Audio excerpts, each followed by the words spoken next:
एक current affair का section जो चल रहा है, इसमें सबसे इम्पोर्टेंट हो जाता है आपको इकोनॉमिक्स की तरह से बजट। कि ये जो बजट आपका होगा, यानी अगला जो भी करंट अफेयर क्लास होगा, अभी होगा या अगला होगा, वो पहले वो केंद्रीय बजट, उसके बाद बिहार सरकार का बजट। इसका अर्थ है कि आपको बिहार और केंद्र से इकोनॉमिक्स से जुड़े हुए जितने भी करंट अफेयर है लगभग वो कंप्लीट आपका हो जाएगा। अगर दोनों बजट मिला दिया जाए तो 3 से 4 सवाल रहता ही रहता है। इसीलिए ये सेक्शन ज़्यादा इंपॉर्टेंट है, खासकर इकोनॉमिक्स के पॉइंट ऑफ व्यू से। इकोनॉमिक्स में क्या होता है, खाली केवल या तो ट्रेडिशनल पूछता है या करंट में पूछेगा क्या, बजट से जुड़ा हुआ। ठीक है, तो केंद्रीय बजट जो है आप पहले भी देख चुके होंगे, जो भारत में सबसे पहले बजट किसने पेश किया था? नहीं, वो तो राष्ट्रीय आय बताए थे। सबसे पहला बजट 1860 में पेश किया गया था, किसके द्वारा? जेम्स विल्सन के द्वारा भारत का पहला बजट पेश किया था।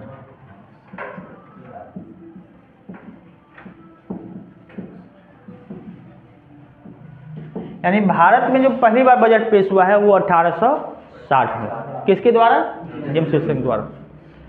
देखिए, आप लोग आधुनिक भारत देखे होंगे तो इस समय जो यानी 1860 के आसपास, जो इससे पहले 1847 में विद्रोह हो चुका था। विद्रोह होने के बाद जो सरकार क्या चाहती, ब्रिटिश सरकार, ज़्यादा भारत पे कब्जा किया जाना चाहिए ताकि विद्रोह को रोका जा सके। इसके लिए थोड़ा विकास भी करना था। और आपने आगे ये पीछे ये भी देखा होगा, जो आप पढ़ रहे होते उपनिवेशवाद, 1860 के बाद दुनिया के देशों में भी औद्योगिकरण हो चुका था। तो इसलिए अंग्रेज को इस बात का डर था कहीं दूसरा देश यहाँ ना आ जाए या भारतीय लोग दूसरे देश का समर्थन न करने लगे, इसलिए भारत का विकास करना भी जरूरी था। तो पहला जो बजट पेश हुआ है किसके द्वारा? जेम्स विल्सन द्वारा। ये भारत का पहला बजट है। ठीक है, पूछा जाता है भारत का, ये स्वतंत्र भारत का पहला बजट किसने पेश किया है? स्वतंत्र भारत का पहला बजट किसने पेश किया है? षणमुखम शेट्टी। कब? 1947 में। स्वतंत्र भारत का पहला बजट किसने पेश किया? षणमुखम शेट्टी। अच्छा, गणतंत्र भारत का पहला बजट?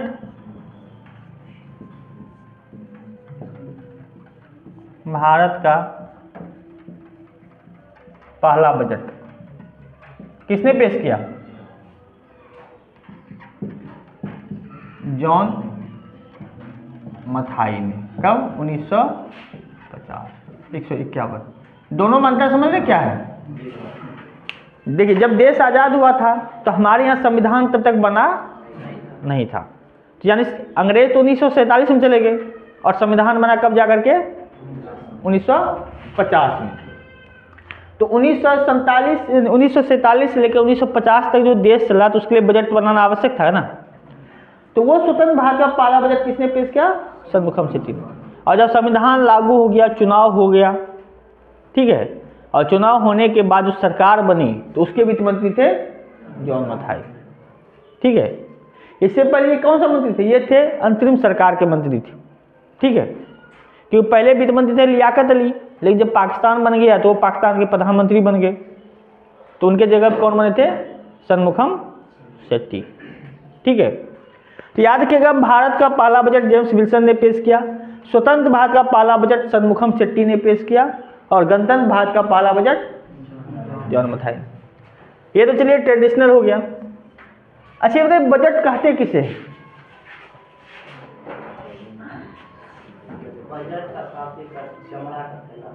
हाँ, वो तो चलिए चमड़ा का थैला है, तो वो एक शाब्दिक अर्थ नहीं। लेखा जोखा यानी किसी भी देश का एक वर्ष का जो भी आय और व्यय है उसके लेखा जोखा को क्या कहते हैं? बजट। यानी कितना देश का इनकम है और कितना देश का खर्चा है। हर व्यक्ति का भी बजट होता है, परिवार का बजट होता है, राज्य का बजट होता है, देश का बजट होता है। भाई आप लोग के पिताजी जब जॉब करते होंगे या जॉब बिजनेस ही करते हैं या खेती ही करते हैं, तो उनका सालाना कोई इनकम होता होगा कि नहीं? अब जैसे मान चलिए आपके पिताजी किसान हैं, साल में फसल से बेच करके 3 से 4 लाख कमाते हैं, तो चलिए 3 लाख कमा रहे साल में, तो आपका आय हो गया। लेकिन ये ब्यौरा होता है ना भाई, हमने धान से इतना कटाया, दाल से इतना कमाया, फल सब्जी से इतना कमाया, फल से इतना कमाया, बाकी लेबर का काम करके इतना कमाया। तो सारा जो सोर्स ऑफ इनकम है सबको क्या कहते हैं? आय का साधन। चाहे वो आप नौकरी से प्राप्त करें, चाहे वो बिजनेस से प्राप्त करें, चाहे वो कृषि से प्राप्त करें, चाहे वो किसी को कर्जा दे के प्राप्त करें, या कोई आपको ऊपर से चंदा ही दे दिया है नहीं। कभी कभी ये भी इनकम, जैसे मान लीजिए आपकी स्थिति ठीक नहीं है, आपके घर वाले मम्मी से भाई बहन या रिलेशन कोई आपको सपोर्ट कर देते हैं, तो वो भी तो आपका इनकम है ना। या आप किसी से कर्जा ले लेते हैं तो भी आपका एक आय हुआ कि नहीं। जैसे मान के चलिए आपका इनकम अभी सालाना 3 लाख रुपया है आपके पिताजी का, लेकिन खर्चा हो जा रहा है 4 लाख 5 लाख, या ऐसा हो गया बीच में शादी विवाह हो गया किसी का, या बीच में बीमारी आ गई, तब कर्जा भी ले रहे कि नहीं, तो वो भी तो आपका इनकम हुआ ना। और व्यय खर्च क्या होता है? आपके खाने पीने पे खर्च, पढ़ाई पे खर्च, स्वास्थ्य पे खर्च, और जिससे कर्जा लिए है तो उसको चुकाना भी तो है ना ब्याज, तो वो भी तो खर्च है ना। तो जितना आने का जितना साधन है, चाहे वो कमाए के आए या ब्याज पे आए, क्या कहते हैं ऋण पे आए, वो सब इनकम हो गया। और जितना खर्च होता है वो व्यय हो गया। तो जो इनकम और एक्सपेंडिचर यानी आय और व्यय का जो लेखा जोखा होता है उसी को क्या कहते हैं? बजट। ठीक है, एक लाइन में अगर कोई पूछे बजट किसे कहते हैं, बोलेगा किसी भी देश का या सदस्य का एक वर्ष के आय व्यय का लेखा जोखा ही क्या होता है? बजट कहलाता है। ठीक है, अब देखिए ये तो बजट कर दिए, बताइए भारतीय संविधान के किस अनुच्छेद में बजट की चर्चा है? तो ये पहला सवाल तो ये है, बजट शब्द भारतीय संविधान में कहीं लिखा हुआ नहीं है। हाँ, आप ये कह सकते हैं अनुच्छेद 112 में क्या लिखा है? वार्षिक वित्तीय विवरण। याद रखिए भारतीय संविधान में बजट शब्द का प्रयोग नहीं है। हाँ, अनुच्छेद 112 में कहा गया वार्षिक वित्तीय विवरण, यानी एक वर्ष में जो भी वित्त लेन देन हो रहा है सबका आपका विवरण है। ठीक है, अच्छा बताइए ये जो वार्षिक वित्तीय विवरण है ये धन विधेयक है या सामान्य विधेयक? ये जो है ये धन विधेयक है या सामान्य विधेयक? चलिए और उसको शॉर्ट कर देते हैं। धन विधेयक वो विधेयक होता है जो लोकसभा में पहली बार आता है। इसमें लोकसभा को ज़्यादा पावर है। लोकसभा में पारित होने के बाद ये राज्यसभा में जाता है, 14 दिन वहाँ रहता है। राज्यसभा कोई सुझाव दे तो लोकसभा मान भी सकती है, नहीं भी मान सकती है। ठीक है, लेकिन समान विधेयक या तो लोकसभा या राज्यसभा कहीं भी ला सकते हैं और दोनों को बराबर शक्ति है। तो अब बताइए बजट किस में आएगा? लोकसभा या राज्यसभा में? पहले लोकसभा में आता है, क्योंकि ये जो वार्षिक वित्तीय विवरण एक धन विधेयक है, इसे लोकसभा में लाया जाता है और लोकसभा को शक्ति इसमें प्राप्त है। अगर लोकसभा में पारित होने के बाद ये कहाँ जाता है? राज्यसभा। राज्यसभा में जाने के बाद उसे 14 दिन का समय दिया जाता है। 14 दिन में अगर कोई फैसला नहीं सुनाया जाता है राज्यसभा के द्वारा तो ये मान लिया जाता है जो राज्यसभा से पारित हो गया। ठीक है, अगर कोई सुझाव देता है तो लोकसभा चाहे तो मान भी सकती है, नहीं तो नहीं भी मान सकती है। अब लोकसभा में आएगा, इसको पारित होना आवश्यक है। अगर लोकसभा में पारित नहीं हुआ, अगर मान लीजिए आपने बजट पेश किया और लोकसभा में ये पारित नहीं हुआ तो क्या होगा? तो सरकार को इस्तीफा देना पड़ेगा, तो फिर से चुनाव होगा। अगर आप बजट पास नहीं करवा पाते हैं तो इसका मतलब है आपकी आर्थिक स्थिति ठीक नहीं है, आपको खुद में सहमति नहीं है, तो पूरे सरकार को इस्तीफा देना पड़ेगा और फिर से चुनाव करवाना पड़ेगा। ठीक है, और उसके बाद ये कहाँ जाता है? राष्ट्रपति के पास, और राष्ट्रपति के साइन के बाद ये बजट चालू हो जाता है। तो कई बार पूछा जाए आपका सर इसमें राज्यसभा की शक्ति क्यों नहीं दी गई है? अब से राज्यसभा को भी शक्ति दे देता, पता चलता बजट को लटका दिया है, 1 महीना के लिए 2 महीना के लिए लटका दिया, तो बिना पैसा का देश चलेगा? इसलिए पैसा वाला काम तो चलते रहना चाहिए, ठीक है। और जब बजट पेश हो जाता है तो अब चलिए सरकार ने कहा इस साल 56 लाख करोड़ हम खर्चा करेंगे, तो बजट पेश भी हो गया, तो क्या पैसा ऐसे ही निकाल लेंगे? तो निकालने के लिए क्या करना पड़ेगा? विनियोग विधेयक लाना पड़ेगा, विनियोग विधेयक। किस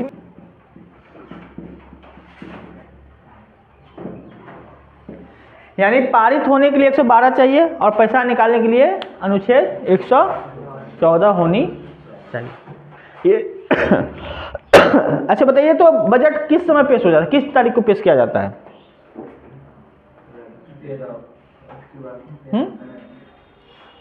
1 फरवरी, हर वर्ष 1 फरवरी को है 13 से लागू। पैसे देखिए बजट पेश हुआ, किस पर चर्चा होती है, फिर उसको पारित किया जाता है और तब ये लागू होता है। तो ये सब तो आपको ट्रेडिशनल हो गया, ये सब आप पहले भी लिख चुके हैं, ठीक है। अब आते हैं हम लोग केंद्रीय बजट 2025-26। देखिए पेश किसने किया है? वित्त मंत्री निर्मला सीतारमण। अब देखिए इस साल का जो बजट है, तो हर बजट का अपना एक विषय होता है या थीम जिसको कहते हैं। तो इस साल का बजट का जो विषय है या थीम है वो क्या है? सबका विकास।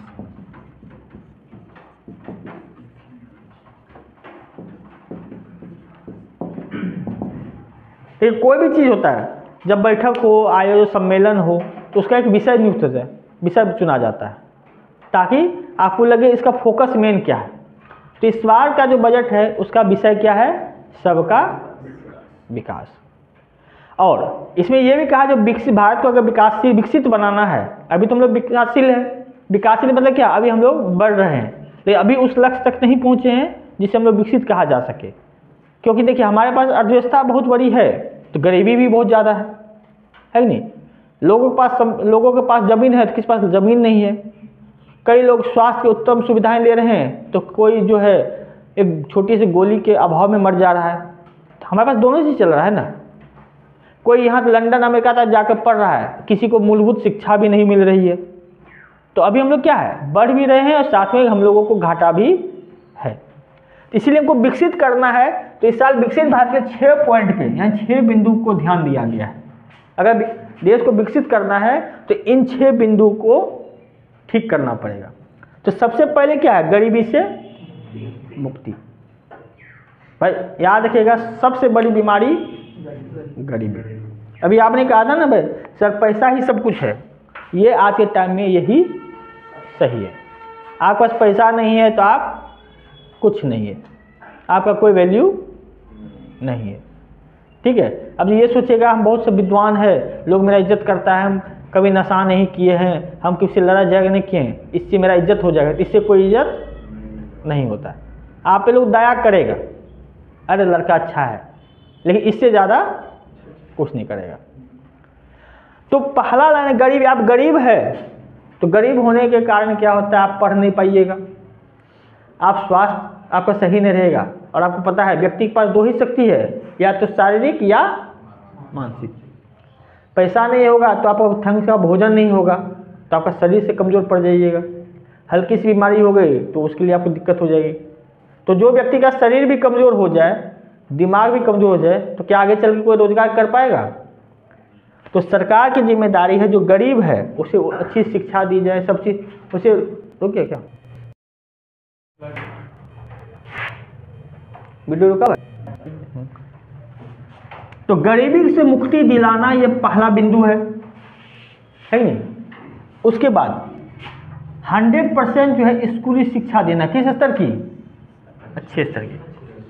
देखिए बिहार के विद्यार्थी में सर समस्या क्या है आप लोग भी जानते हैं, इंटर तक कोई नहीं पढ़ता।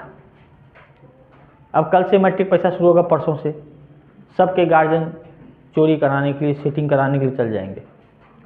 साल भर कोई मैट्रिक इंटर नहीं पढ़ा, अब सीधे इंटर में आएगा कहेगा हम आईटी निकालेंगे, बीपीएससी निकालेंगे, यूपीएससी निकालेंगे। आप स्कूली शिक्षा पढ़े ही नहीं है, और सोच रहे हैं क्या होगा।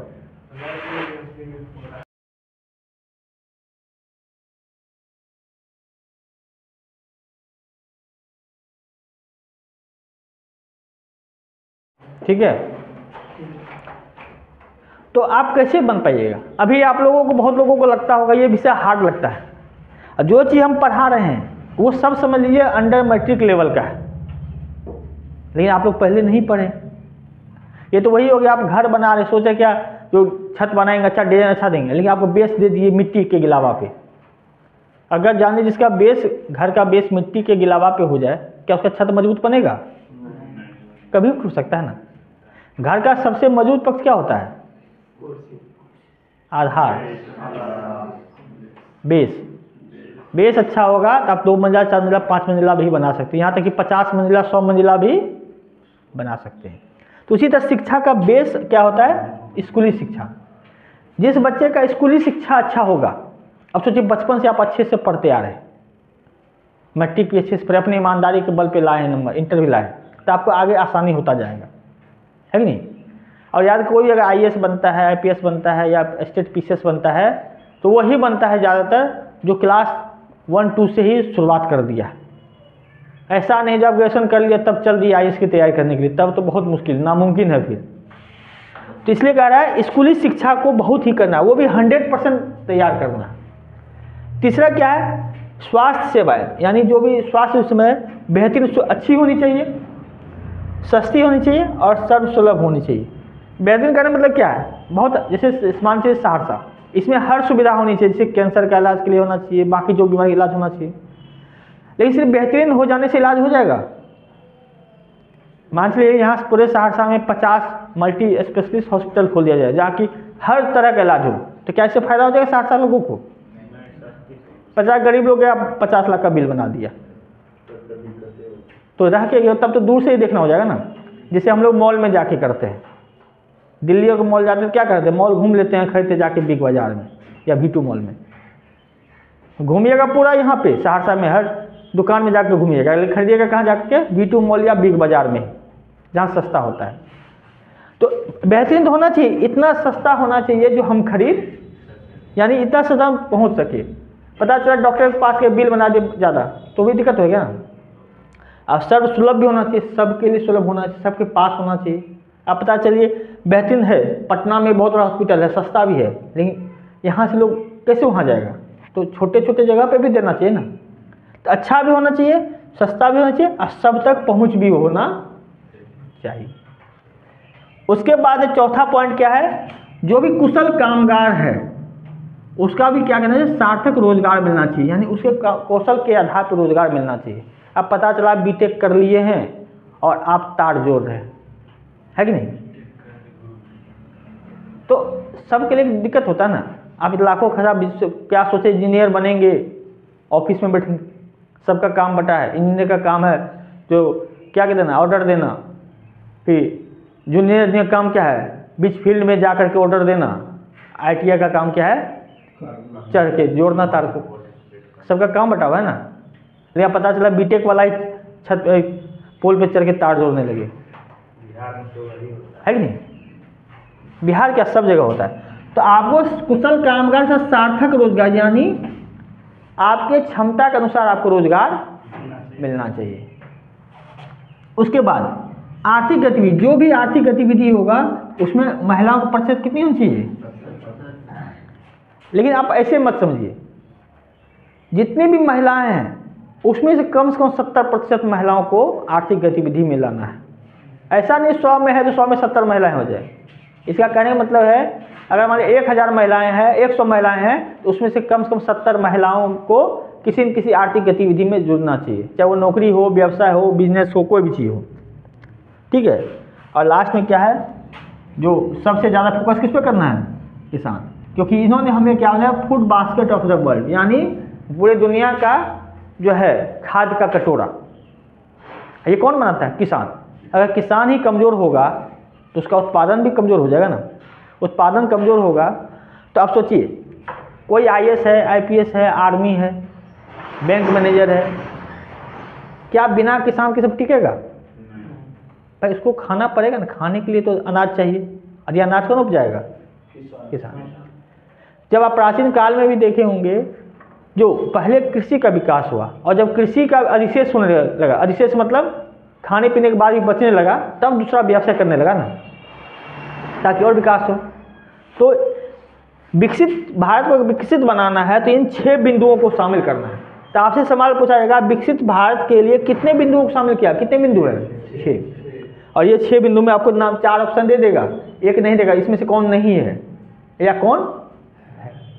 ठीक है, तो बजट जो हुआ है इस साल का बजट, केंद्रीय बजट, ये इसका विकास विषय क्या है? सबका विकास। और ये 6 बिंदुओं को इसमें शामिल किया गया।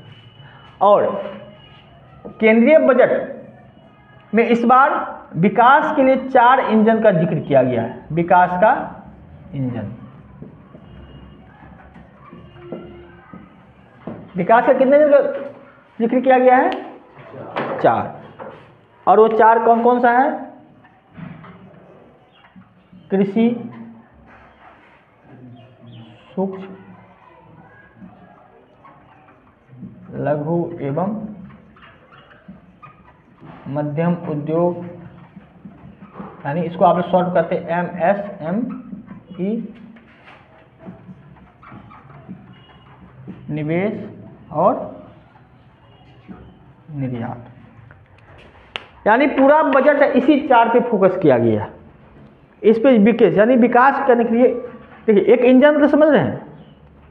अब कहिएगा सर बजट में तो आप इन्हीं 4 की जिक्र कर रहे हैं, तो हमने इसके लिए क्या यूज किया? विकास का इंजन। इंजन का काम क्या होता है? किसको ले जाना? डब्बे को ले जाना। तो यही 4 इंजन है जो ये जो आप 6 बिंदु ये सब इसका डिब्बा है, इसको आगे ले जाएगा। ठीक है, इंजन यानी राह दिखाने वाला, जिसके विकास से जैसे जैसे जाएगा, इसका जैसा गति होगा वैसा भी इसका गति होगा। भाई इंजन ही गति तय करता है ना। इंजन रुक गया तो डब्बा भी रुक जाएगा। ऐसा होगा इंजन चलता रहे, इंजन रुक जाए डब्बा चलता रहे? नहीं होगा ना। तो कहा गया है, ये 3 चीज याद रखिएगा। केंद्रीय बजट में थीम क्या है? सबका विकास। और 6 बिंदु है जिस पे फोकस करना है, और इसके लिए 4 विकास इंजन का जिक्र किया गया है। कृषि, सूक्ष्म लघु एवं मध्यम उद्योग, निवेश और निर्यात। ठीक है, ओके।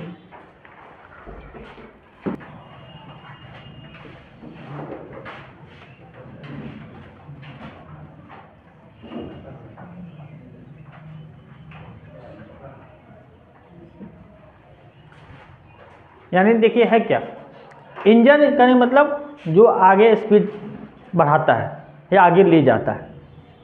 तो यहाँ 4 इंजन की बात की गई है, कृषि, MSME, निवेश और निर्यात। तो पहला इंजन क्या है? कृषि। तो हम लोग देखेंगे कृषि के तहत ऐसे तो बहुत सारे काम हैं, कुछ नए हैं कुछ पुराने हैं। तो हम उन पॉइंट को उठाएंगे जिससे आप लोगों का सवाल बनता है। तो इस साल एक नया योजना लाया गया है जिसका नाम है प्रधानमंत्री धन धान्य कृषि योजना। एक योजना की घोषणा हुई है जिसका नाम है प्रधानमंत्री धन धान्य कृषि योजना। धान्य मतलब यहाँ धन धान्य क्या हो गया, किससे संबंधित होगा? धान कहीं लिखे इसमें हम? धन धान पैसे हैं? इसमें ये कहा गया है, देखिए इसमें क्या किया गया है, ऐसे 100 जिला को चुना जाएगा। कितना जिला? 100 जिला, जहाँ खेती कमज़ोर है, जहाँ ना तो ढंग से खेती हो पाती है, ना उत्पादन हो पाता है, ना सिंचाई सुविधा है। यानी एक मानता मंत्री की कृषि के क्षेत्र में वो पिछड़ा क्षेत्र है। तो सबसे पहला सवाल तो ये जाएगा, कितने जिलों को चुना जाएगा? 100 जिलों को। यानी पूरे भारत के 100 जिलों को चुना जाएगा। वैसे जिले चुने जाएंगे जहाँ उत्पादकता कम है, जहाँ का कृषि कमज़ोर है। अब उस क्षेत्र का विकास करना है इस योजना के तहत। अब विकास करने के लिए कुछ कुछ जैसे मान के चलिए, सबसे ज़रूरत तो पैसे की आवश्यकता होती है ना। लघु एवं दीर्घ अवधि के ऋण की सुविधा। लघु मतलब 1 साल से कम और दीर्घ मतलब 1 साल से ज़्यादा अवधि के लिए ऋण की सुविधा देनी पड़ेगी। भाई कई सारे किसान ऐसे होते हैं जो पैसे की कमी के कारण खेती नहीं करते, तो उसके लिए ऋण का भी व्यवस्था कराया जाएगा। उसके बाद सिंचाई क्षेत्र में सुधार किया जाएगा। भाई खेती के लिए सिंचाई भी बहुत आवश्यक है ना। उसके बाद जो फसल विविधता पर फोकस किया जाएगा। फसल विविधता समझते हैं आप लोग?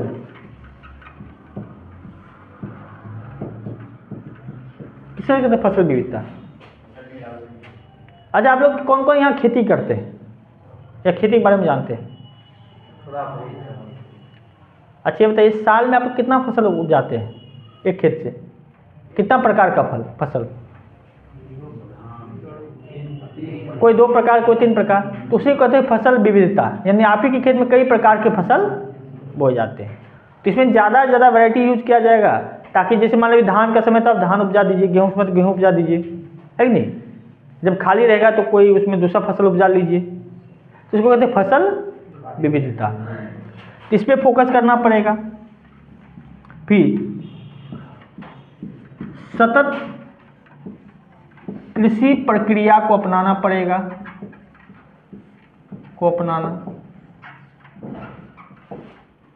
अब देखिए खेती करने का आप सबसे ज़्यादा सिंचाई सुविधा भी है, पैसा भी है, लेकिन आप ज़बरदस्ती खेती करें, आपको पता ही नहीं चल रहा खेती कैसे करना है।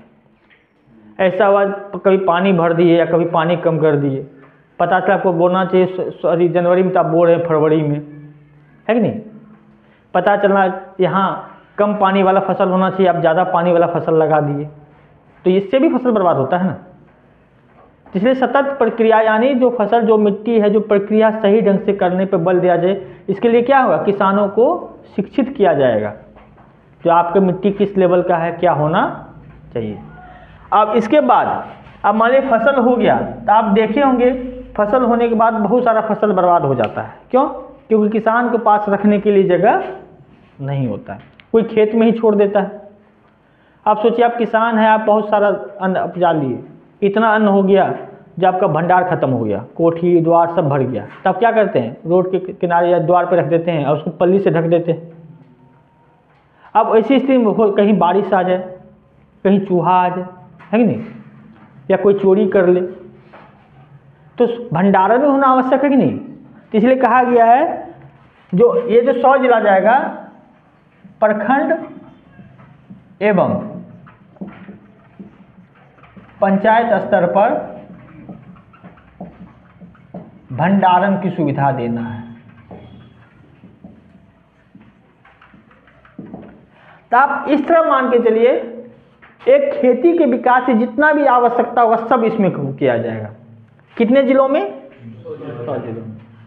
चाहे सिंचाई से संबंधित हो, बीज से संबंधित हो, ऋण से संबंधित हो, किसानों की जो जो जरूरत है, ताकि किसान का आय भी बढ़े और उसका फसल भी बर्बाद ना हो। और कहा गया, अनुमान लगाया ऐसा करेगा तो लगभग 1.7 करोड़ लोगों को फायदा होगा, करोड़ किसानों को फायदा होगा इस योजना से होने की संभावना है। ठीक है, कितने लोगों को? 1.7 करोड़ किसानों को। तो याद रखिएगा, प्रधानमंत्री कृषि धन धान कृषि योजना इस बार शुरू करने की घोषणा की गई है, जो शुरू ही हो जाएगा, जल्दी शुरू हो जाएगा, जिसमें 100 ऐसे जिलों को चुना गया है जो कृषि के मामले में पिछड़ा है, उसका विकास करना है। और अनुमान लगाया जाएगा जिससे लगभग 1.7 करोड़ यानी 1,70,00,000 किसानों को फायदा हो। तो ये हो गया प्रधानमंत्री कृषि धन धान योजना। इसके बाद एक आया है जो दलहन के क्षेत्र में आत्मनिर्भरता। दलहन के क्षेत्र में आत्मनिर्भरता, इसका मतलब क्या हो गया, हमको बताइए इसका अर्थ। इसका अर्थ क्या हो? दलहन के क्षेत्र में आत्मनिर्भरता। आत्मनिर्भर किसे कहते हैं? खुद पर निर्भर करना।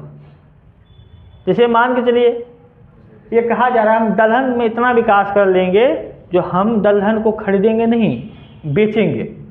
इतना ज़्यादा हो जाएगा जो हम अपना भी खाएंगे और दूसरे को भी बेचेंगे। उसको कहते हैं आत्मनिर्भर। ठीक है, जैसे मान के चलिए क्या अभी आप लोग आत्मनिर्भर हैं? क्यों नहीं है?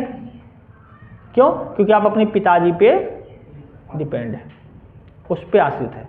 पिताजी पैसा देंगे तो पढ़ेंगे, नहीं देंगे तो नहीं पढ़ेंगे। लेकिन कल जब आपको नौकरी लग जाएगा तब आप हो जाएंगे आत्मनिर्भर। आप अपना भी काम चलाइएगा, पिताजी की भी सेवा कीजिएगा, माँ बाप की भी सेवा, सबकी सेवा कीजिएगा, तब आप हो जाइएगा आत्मनिर्भर। आत्मनिर्भर मतलब खुद पे निर्भर, हम किसी से सहायता या किसी पे आश्रित नहीं रहेंगे। तो यहाँ में क्या करना है? दलहन में आत्मनिर्भर। तो दाल के क्षेत्र में हम इतना विकास करेंगे कि हम सिर्फ दाल खाएं नहीं, दाल को निर्यात भी करें, बेचे भी। तो इसके लिए 6 वर्षीय मिशन लाया जा रहा है। कितने वर्ष का मिशन भाई? कोई 1-2 दिन से होने वाला तो ये नहीं है ना, या एक दिन आप विकास कर दीजिएगा। तो दलहन के क्षेत्र में आत्मनिर्भर होने के लिए एक मिशन लाया जा रहा है, 6 वर्षीय मिशन। और इसमें खास 3 दालों पे फोकस किया जाएगा: उड़द, मसूर और तूर दाल। तुअर दाल जो कहता है, ये 3 दाल पे फोकस किया जाएगा।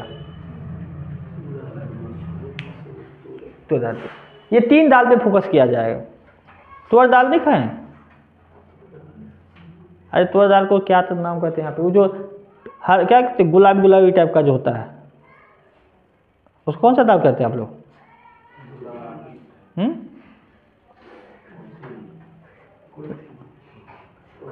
कुर्थी अलग है। चलिए वो तो आपको YouTube पे देख लीजिएगा फिर कैसा दिखता है, क्योंकि दाल तो बहुत वैरायटी का होता है ना। तो दलहन के क्षेत्र में आत्मनिर्भर है और खासकर किन दालों को फोकस करना है? उड़द, मसूर और तुअर दाल। और कितने वर्ष का मिशन होगा? इसके बाद देखिए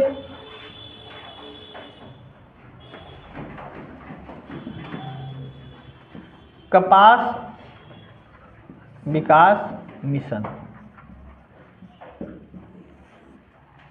कपास के क्षेत्र में भी विकास करना है। क्यों? कपास का प्रयोग में किस लिए करते हैं बताइए? कपड़ा बनाने के लिए। तो पारंपरिक जो कपड़ा होता था पहले, तो उसके क्षेत्र में विकास करना है। तो इसके लिए कपास के विकास पर भी फोकस करना पड़ेगा। इसके लिए भी कितना है? 5 वर्षों का प्लान बनाना है। ठीक है, और बताइए कपास का क्या क्या फायदा होता है? बिहार में किस जगह कपास होता है बताइए तो? या बिहार में किस चीज़ से हम लोग कपड़ा बनाते हैं? बिहार में कपड़ा, बिहार में किस चीज़ से कपड़ा बनता है? अरे पटवा ये सब का नहीं बनता है, जिसको आप लोग पटसन कहते हैं। अरे सादा कहाँ होता है ये सब चीज़?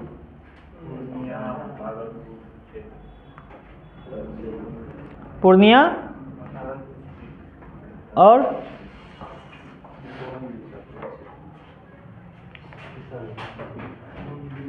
अच्छा हाँ, सबसे जो आपको इम्पोर्टेंट याद रखना है वो है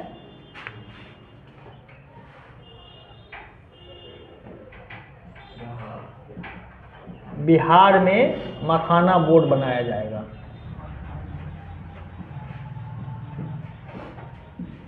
बिहार में क्या बनाया जाएगा? मखाना। मखाना समझते हैं ना? मखान। इस बार बिहार में ज़्यादा फोकस किया गया है। क्यों? क्योंकि चुनाव आने वाला है ना। तो बिहार में एक स्पेशल मखाना बोर्ड बनाया गया है। मखाना आप लोग खाएंगे नहीं? मखाना क्या चीज़ बनाते हैं? मखाना का मखाना क्या बनता है? खीर बनता है और सकरौरी बनता है। और दाल नहीं बनता? तड़का दाल में डाला जाता है। हम लोग तो भाई इसको फ्राई करके भुजा में भी खाते हैं। तो बिहार में मखाना बोर्ड का गठन हो जाएगा। इसका अर्थ है मखाना का उत्पादन,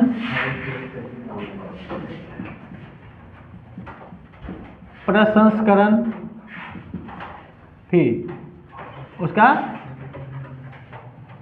वितरण, ये सब करने की जिम्मेदारी किसकी होगी? बिहार के मखाना बोर्ड की।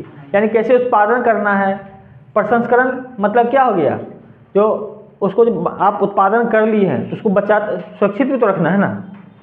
उसके बाद उसका वितरण होगा, फिर विपणन, विपणन समझते हैं आप लोग, मार्केटिंग भी किया जाएगा। तो याद रखिएगा मखाना बोर्ड की शुरुआत करने वाले हैं बिहार। तो देखिए कौन सा आ गया, प्रधानमंत्री कृषि धन दान कृषि योजना हो गया, दलहन के क्षेत्र उत्पादन बढ़ाना है, कपास विकास करना है, बिहार मखाना बोर्ड करना है। और एक असम का एक जगह है नामरूप। नामरूप कहाँ है? असम। इसमें एक यूरिया फैक्ट्री बनाया जाएगा। क्या बनाया जाएगा? यूरिया कारखाना का निर्माण किया जाएगा। और जो प्रत्येक वर्ष कितना करेगा? 12.7 मीट्रिक टन, सॉरी लाख नहीं, मीट्रिक टन। यानी प्रत्येक वर्ष ये कितना उत्पादित करेगा? प्रति वर्ष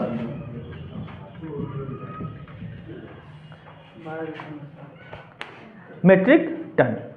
सोचिए, आपको कृषि का जो विकास है, कृषि में आपको प्रधान धन दान योजना याद करना है, दलहन क्षेत्र का विकास याद करना है। इसको अभी धनंजय जी नहीं लिखेंगे चलेगा।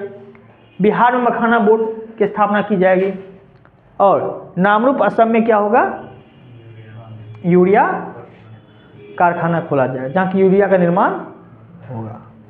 और चलिए इसमें कृषि में सब एक ही साथ कर देते हैं। आपने किसान क्रेडिट कार्ड का नाम सुना कि नहीं? क्या होता है किसान क्रेडिट कार्ड? किसान को लोन दिया जाता है, कर्ज दिया जाता है सस्ते दर पे। देखिए 1998 से इसकी शुरुआत हुई थी। और इसमें कभी क्या था, तो 3 लाख रुपया तक अगर आप लोन लेते, कहाँ तक? 3 लाख तक, तो आपको कितना ब्याज देना पड़ेगा? 7%। अगर उससे ऊपर लोन लेते हैं तो फिर सरकार तय करेगी। लेकिन आप 3 लाख तक का लोन लेते थे तब आपको कितना ब्याज देना पड़ता था? अब 2025 के बजट में क्या किया गया है, इसको बढ़ा कर क्या कर दिया गया है? 5 लाख। अगर आप 5 लाख तक लोन लेंगे तो आपको ब्याज कितना देना पड़ेगा? 7% सालाना। और इससे ऊपर करेंगे तो फिर सरकार तय करेगी। तो ये था। ऐसे बहुत सारे पॉइंट और हैं, लेकिन जो मेन पॉइंट है कृषि के क्षेत्र में जो आपसे जुड़ा हुआ है तो है ये। बाकी सब पुराना ही फंड है, उसी में पैसा निवेश किया जा रहा है। लिखिएगा। देखिए सूक्ष्म लघु एवं मध्यम उद्योग के लिए नया परिभाषा बनाया गया है। पहले जो परिभाषा था अब उसको बदला जाएगा। और ये जो परिभाषा है किसके आधार पे है? निवेश और टर्नओवर के आधार पर। किसके आधार पर? टर्न। वो हम बता दें क्या है। देखिए जैसे मान लीजिए सूक्ष्म लघु एवं मध्यम, पहले क्या था? निवेश। पहले था 1 करोड़ निवेश तक जो भी काम होता था, यानी पहले हम लोग किसको सूक्ष्म उद्योग कहते थे? जिस उद्योग में कम ज़्यादा से ज़्यादा कितना रुपए लगा हो, 1 करोड़ तक का निवेश किया हो, तो उसे क्या कहते थे? सूक्ष्म उद्योग। और 1 करोड़ तक का जो निवेश होता था उसे क्या कहते थे? सूक्ष्म उद्योग। ठीक है। फिर 10 करोड़ तक का जो निवेश होता था लघु उद्योग, और 10 करोड़ से लेकर 50 करोड़ तक होता था। अब इसको बढ़ा क्या कर दिया? 2.5 गुना कर दिया गया। तो ये कितना हो जाएगा? 25 करोड़। और ये कितना हो गया? 75 होगा।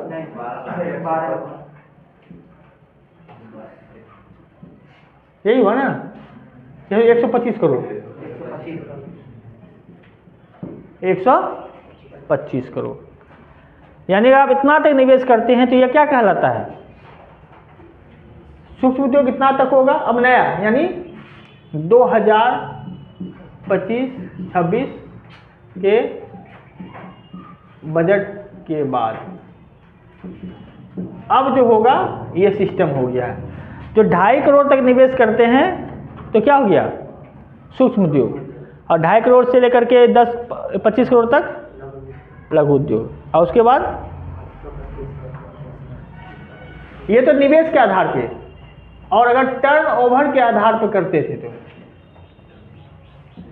टर्नओवर समझते आप लोग, कितना का बिजनेस करता है। जैसे आप ये समझिए, हम एक कोचिंग शुरू किए, कोचिंग शुरू करने के लिए हमको प्रत्येक वर्ष चलिए हमको खर्चा पड़ जाता है 3 लाख रुपया, तो ये मेरा क्या हो गया, निवेश। और हमें इस कोचिंग से चलिए साल भर में आ गया 10 लाख रुपया, तो जितना का हम इनकम हो रहा है या जितना हमको इसका बिजनेस चल रहा है उसको क्या कहते हैं, टर्नओवर, है कि नहीं, टोटल जितना चल रहा है। तो निवेश के आधार पे ये है, और टर्नओवर के आधार पे क्या है, टर्नओवर कितना होता है बताइए, आप लोग बता चुके, पहले बताए हैं, याद है, इकोनॉमिक्स में बताए थे, कितना कितना होता है थे। पहले था 5 करोड़,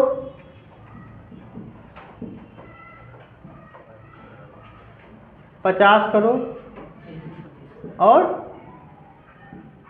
250 करोड़। लेकिन अब इसको दोगुना कर दिया गया है, अब कितना है, 10 करोड़, 100 करोड़ और 500 करोड़। ठीक है, तो ये नया है टर्नओवर में। अब जिस कंपनी का टर्नओवर 10 करोड़ तक होगा तो उसे क्या कहेंगे, सूक्ष्म उद्योग। जिस कंपनी का टर्नओवर 10 करोड़ से 100 करोड़ होगा, लघु उद्योग। और जो 100 करोड़ से 250 करोड़ तक होगा, कितना, उसको कहेंगे मध्यम। और 500 करोड़ से ऊपर होगा तो बृहद उद्योग। ठीक है, तो ये नया परिभाषा है सूक्ष्म, लघु और मध्यम उद्योग का। ठीक है, ये कई बार पूछा भी जाता है, तो पहले ये था, इस बार ये बदला गया है। ठीक है, तो यहाँ तक पहले लिख लीजिए। ठीक है, जिससे किसान क्रेडिट कार्ड में किसानों को एक कार्ड दिया जाता है जिसपे वो अब 5 लाख तक का ऋण ले सकता है। ठीक है, रियायत दर पे। उसी तरह उद्यमियों के लिए, जो व्यापारी है, छोटे मोटे व्यापारी है, उसके लिए भी एक कार्ड बनाया जाएगा, विशेष अनुकूलन क्रेडिट कार्ड। और इसमें आप कहाँ तक ऋण ले सकते हैं, 5 लाख रुपए तक ऋण रियायत दर पर, यानी छूट पर प्राप्त कर सकते हैं, दर पर प्राप्त कर सकते हैं। अगर आप व्यापारी है, आप चाहते हैं जो आपको क्रेडिट मिले 5 लाख रुपए तक रियायत दर पे, वो दर सरकार आगे जाके तय करेगी, तो आपको कौन सा कार्ड लेना पड़ेगा, विशेष अनुकूलन क्रेडिट कार्ड। कहाँ से लेंगे, इसके लिए जो सूक्ष्म उद्यम और मध्य जो मंत्रालय है, सूक्ष्म लघु मध्य मंत्रालय, उसने एक पोर्टल बनाया है जिसका नाम है उद्यम पोर्टल। इस उद्यम पोर्टल पे आप रजिस्ट्रेशन कराइए और आपको कार्ड मिल जाएगा। पोर्टल समझते हैं ना, साइट जो होता है। ठीक है, यानी किसानों की तरह उद्यमियों के लिए भी एक क्रेडिट कार्ड बनेगा जिसमें 5 लाख तक का वो ऋण ले सकता है। उसके लिए आपको उद्यम पोर्टल पे रजिस्ट्रेशन कराना पड़ेगा। ठीक है, याद रखिएगा, उद्यम पोर्टल जहाँ से आपको रजिस्ट्रेशन कराएंगे तभी 5 लाख का लोन मिल सकता है छोटे मोटे व्यापारी के लिए। हाँ, सरकार इस साल 2025 से 26 यानी अगला बजट तब तक आएगा तो कुल कितने कार्ड बांटेंगे, 10 लाख कार्ड बांटेंगे इस वर्ष। कितना बांटेंगे, 10 लाख कार्ड, ये याद रखिएगा। ठीक है, ताकि जो छोटे छोटे व्यापारी है उसको फायदा हो सके। मतलब छोटा व्यापारी है, जिससे मान चलिए हम ही लोग, एक तरह से शिक्षा में तो व्यापारी आज के टाइम में हो गया है ना। हमें कोचिंग चलाना हो तो 5 लाख लोन मिल जाए तो फायदा हो जाएगा ना हम लोगों के लिए। तुरंत डिजिटल बोर्ड लग जाएगा, उसके बाद सारी सुविधाएं यहाँ पे लग जाएगी, तो इससे फायदा होगा कि नहीं। तो हम लोग जैसे जो छोटे छोटे व्यापारी होते हैं तो उसके लिए ज़्यादा फायदेमंद रहेगा। इसके बाद देखिए, अभी जो आप देख रहे सूक्ष्म एवं लघु उद्योग, सूक्ष्म एवं लघु उद्योग, इसमें भी क्या किया गया है, ऋण का जो रियायत दर पर ऋण था वो कहाँ से कहाँ बढ़ा कर दिया गया है। तो पहले 5 करोड़ तक ऋण रियायत दर पर मिलता था, अब इसको बढ़ा के कितना कर दिया गया है, 10 करोड़ तक। जो आप सूक्ष्म लघु और उद्योग चला रहे हैं तो आप भी रियायत दर पर कितना तक ऋण ले सकते हैं, अब 10 करोड़ तक ऋण ले सकते हैं। अब रियायत क्या है वो सरकार तय करती है और बैंक के हिसाब से वेरी करता है। और स्टार्टअप्स के लिए, स्टार्टअप के लिए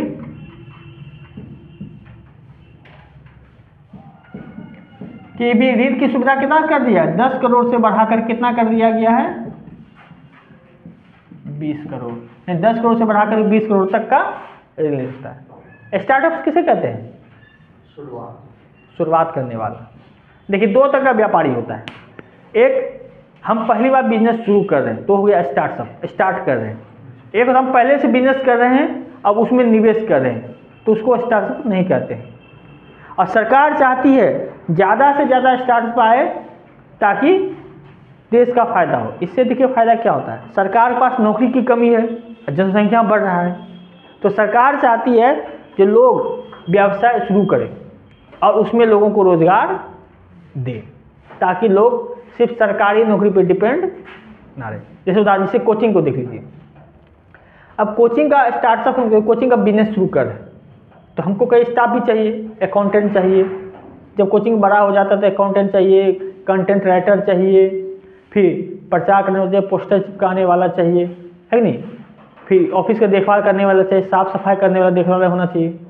इसके अलावा जैसे कोचिंग चलता है तो बगल में फोटोकॉपी की दुकान खुल जाता है, कॉपी कलम का दुकान खुल जाता है कि नहीं, चाय नाश्ता का दुकान खुल जाता है, होटल, आप लोग यहाँ आए हैं तो रूम रेंट, आप रूम लेने लगे हैं तो मकान भाड़ा भी चलने लगता है।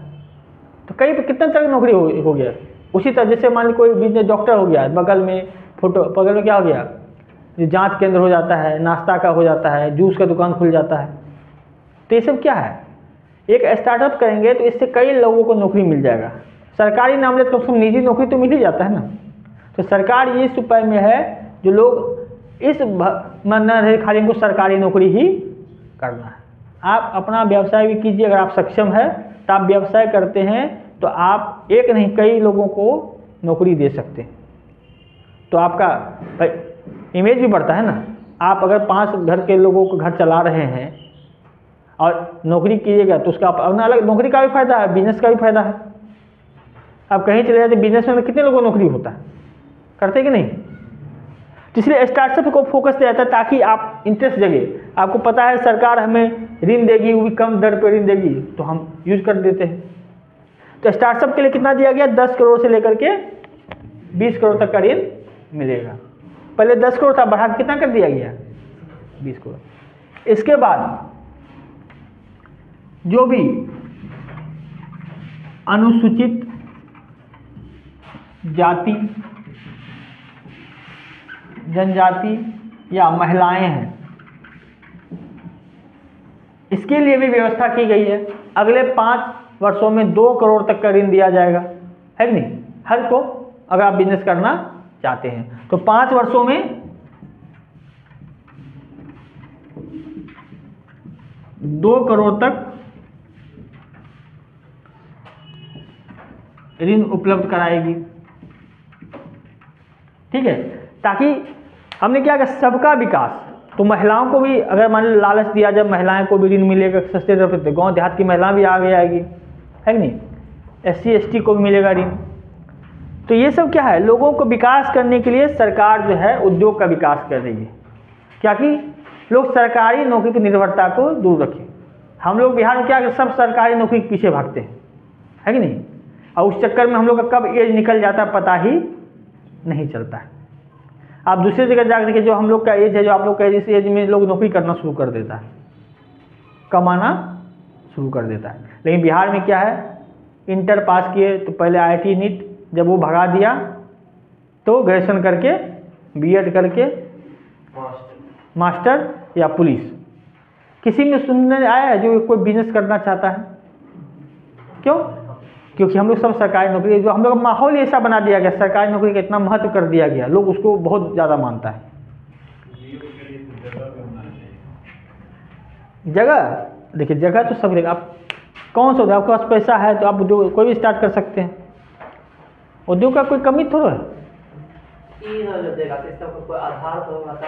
हाँ, लोन जैसे मान चलिए अभी जैसे हम 5 लाख के लिए लोन लेने जा रहे हैं, तो बैंक जाएंगे, कार्ड मिलेगा, तो पहले हम अपना वो प्रस्तुत करेंगे, भाई हम कौन सा बिजनेस कर रहे हैं, है कि नहीं, वो हम प्रूफ दिखाएंगे ना, इसे कोई थोड़ा दे देगा।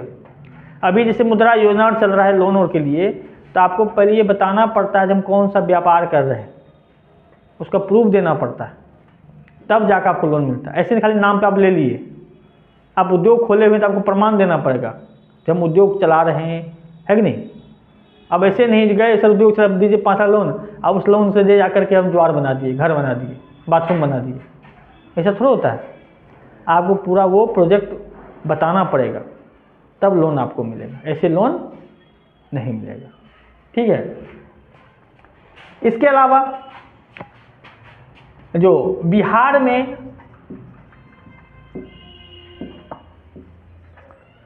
राष्ट्रीय खाद्य प्रसंस्करण उद्योग खोला जाएगा, संस्था राष्ट्रीय खाद्य प्रसंस्करण संस्थान का निर्माण किया जाएगा।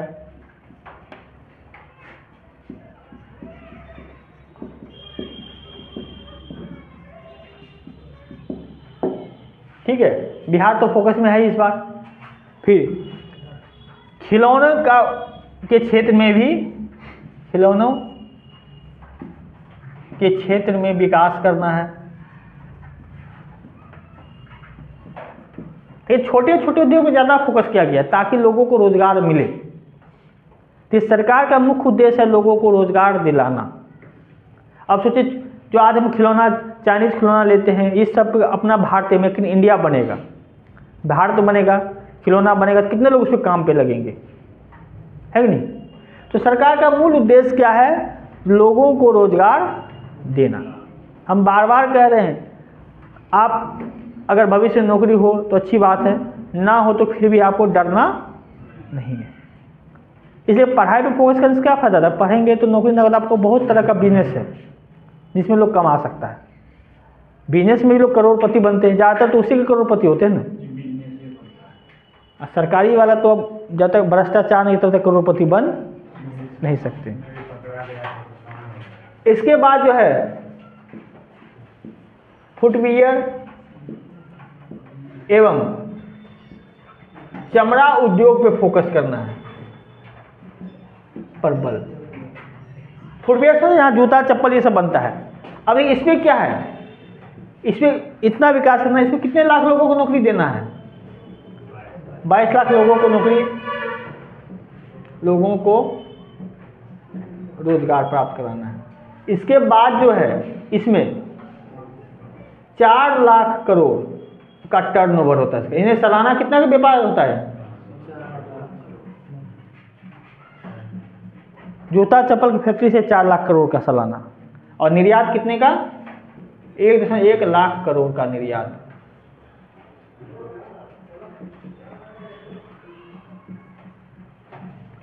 तो ये आपका है किसे, दूसरा इंजन किसे जुड़ा हुआ, दूसरा क्या है, एमएसएमई से, यानी विशेष अनुकूलन क्रेडिट कार्ड, सूक्ष्म लघु उद्योग के लिए ऋण सुविधा, स्टार्टअप के लिए, अनुसूचित जाति जनजाति के लिए, बिहार में राष्ट्रीय खाद्य प्रसंस्करण उद्योग, खिलौना के क्षेत्र में आत्मनिर्भर बनना, और फुटवियर चमड़ा उद्योग का विकास करना। ठीक है, लिखिए कितना।